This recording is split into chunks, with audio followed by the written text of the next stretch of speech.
ئەو سەرکردەی وتی ئەگەر تورکیا زیان بگەێنێت بە کوردەکان من بە تەواوەتی اقتصادی تورکیا لە ناو دەبەم و دەیسڕمەوە وەک چۆن لە پێشتردا جارێک کردومە. ئەو سەرۆکەی هەمیشە دەیوت کوردەکان شەڕکەڕی ئازان و خۆشم دەوێن، هەرگیز بیرم ناچێتەوە کە ئەوان لەگەڵمان بوون و شەڕیان کرد، هەزاران شەهیدیاندا لەگەڵمان، بەڵام لە بەرامبەردا پڕچەک و پارەمان کردن.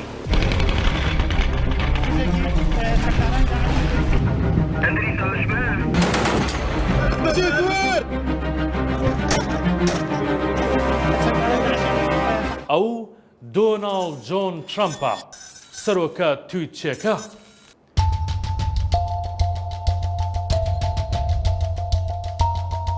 لە ساڵی 2009 تاوەکو 2023 زیاتر لە 57,000 تویتی کردووە، 25,000 تویتی لە وەختی سەرۆکایەتیدا بوو، جگەلەوەی لە کاتی هەڵبژاردنەکاندا 8,000 تویتی کرد.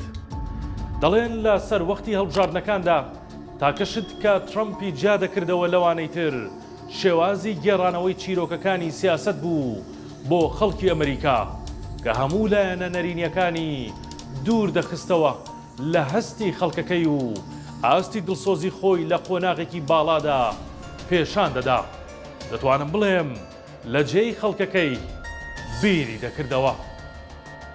پیاوێکی بە حسابات و وردە، هەمیشە لە یەکتر بینینەکانیدا بە کاردانەوە سەیرەکانی هیچ کەس لێی نەدەبردەوە، چونکە لە ڕاستیدا ترامپ پیاوێک بوو لە پێرفۆرمانس و زمانی جەستەی زۆر شتی پێدەوتین. تەنها ئەو کاتانە نەبێت کە دیداری ئیمانوێل ماکرۆنی دەکرد، هەموو زیرەکی وردبینەکانی پێچەوانە دەکردەوە، چونکە ئەویش وردبینە لە جوڵەکانی خۆی و دەزانێت چی دەکات. For all peoples. Thank you. Thank you. Thank you. I like him a lot. لە ناو سەرکردەکانی ئەمریکادا سەردانکردنی نهێنی بۆ ئەو ناوچانەی کە سەربازی خۆیانی لێیە شتێکی باوە کە سەرکردەکان لەو ناوچانەی گەرمن و لە مەیدانی شەڕەکاندا لەگەڵ هێزەکانی خۆیان کۆ دەبنەوە. ترامپیش هاوشێوەی ڕۆزڤێلت وەک چۆن بەنهێنی بەرەو مەغریب فڕی بۆ ئەوەی پلانەکانی جەنگی هاوپەیمانان لەگەڵ وینستۆن چەرچڵ کۆتایی پێبێنێت و شۆک بە سەربازە ئەمریکیەکان لەو وڵاتەدا بکات. ترامپیش لا بەرواری 26/12/2018 زۆر لە ناکاو و گوماناوی بەبێ ئاگایی ئەمریکیەکان و عێراقیەکان هاتە کەمپی ئەمریکیەکان و وەک خۆی دەڵێت تەنها بۆ سوپاسکردنی سەربازە ئازاکانم بوو. لە دوای هەفتەیەک لە کۆتایی هاتن لەو جەنگە خوێنایی و گرانەیان و سەرکەوتن بەسەر داعشدا.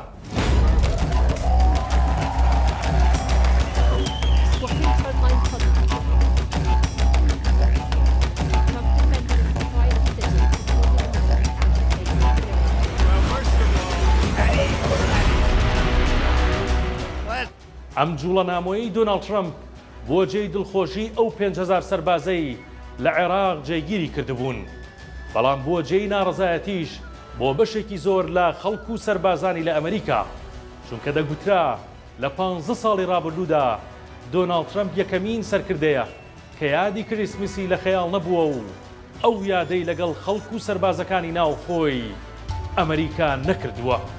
Under the Biden lockdown, the lights of Reno and Las Vegas were extinguished. Carson City will become a ghost town. If he comes in, Carson City will become a ghost town. And the Christmas season will be canceled. Look, remember I said we're going to bring back Christmas, right? The name? Remember we wrote about it? Remember? ترامپ لە سەروەختی هەڵبژاردنەکان بۆ 46مین سەرۆکی ئەمریکا چەند جارێک زۆر بە دڵنیایی و بێمنەتانە دەیوت کە ئەم جارەش هەڵدەبژێرێمەوە وەک سەرۆکی ئەمریکا بۆ 4 ساڵی داهاتوو. هەروەها دڵنیاش بن دوای ئەوە دیسان هەڵدەبژێرێنمەوە بۆ 8 ساڵی داهاتوو. لە دوای هەموو ئەم بێمنەتی و هەوڵانەی خەڵکی متمانەیان پێ نەکردەوە، ئەویش ملکەچی نووسینی نامە کلاسیکیەکەی سەرۆکایەتی بوو بۆ سەرۆکی دوای خۆی، بەڵام دیسان کۆڵی نەدا. دۆناڵد ترامپ لە وەختی بانگەشەکردندا لە پەنسیلڤانیا لە بەرواری 13 حوتی 2024 لەلایەن کەسێکی ئەمریکی تەمەن 20 ساڵ کرایە ئامانج، بەڵام برینەکەی هێندە زۆر نەبوو.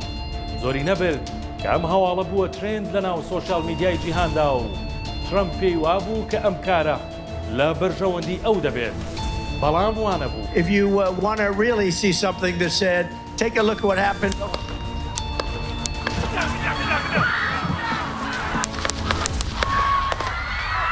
بەپێی ڕاپرسیەکی ئێپسۆس و ڕۆیتەرز ترامپ لە کاتی تەقەکردنەکە تەنها لە سەدا 2 لە پێش دەنگەکانی بایدنەوە بوو چونکە بەشی زۆرینەی خەڵک پێیان وایە هاتنە سەر حکمی ترامپ بۆ جاری دووەم دەبێتە هۆکاری شەڕی ناوخۆ. ترامپ ئێستا ڕکابەرەکەی گۆڕاوە و کامەلا هاریس لە بەرامبەری زۆر بەتوندی وەستاوەتەوە. بۆ هەڵبژاردننی مانگی 11 2024 دووبارە ترامپ پێی وایە چیرۆکێکی تەواو نەکراوی بەجێهێشتووە و دەبێت بگەڕێتەوە و تەواوی بکات. لە بەرامبەردا دەڵێت دیموکراتەکان خەریکی دروستکردنی چیرۆکی درۆینەن. من پێویستم بۆ ئەمریکا. دەبێت ئەمریکای مەزن لە دەستی دیموکراتەکان بمێنێتەوە یاخود بگەڕێتەوە لای ترامپ و ئەسپی خۆی بە شێوازی خۆی لە ناو گۆڕەپانی سەرۆکایەتیدا تاو بدات.